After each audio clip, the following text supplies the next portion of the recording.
because there's an old saying, never trust a Tory, and certainly in the case of Randolph Churchill, he was not a trustworthy man, and the promise that he had made to the nationalists that there would be an inquiry into the Mhám Trasna murders, as soon as they had the opportunity to do it, they failed to do it. And who overruled Churchill? It was Cecil, Lord Salisbury, who of course had a particular antagonism towards Catholicism and the Irish.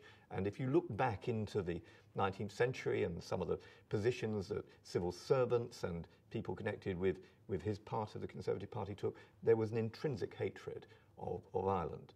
If you look at what Trevelyan was arguing for in the mid-19th century, it was in favour of starvation as a way of reducing the Irish population. I mean, this was eugenics, but this was the vista that many painted before them, because they feared that the population of Ireland would change the nature of the British parliamentary system simply by the sheer numbers involved. 8 million people, remember, at that time. And that was the significant calculation that many were looking at. And it's one of the reasons why this cynical alliance was created, the Mhám Trasna alliance was created.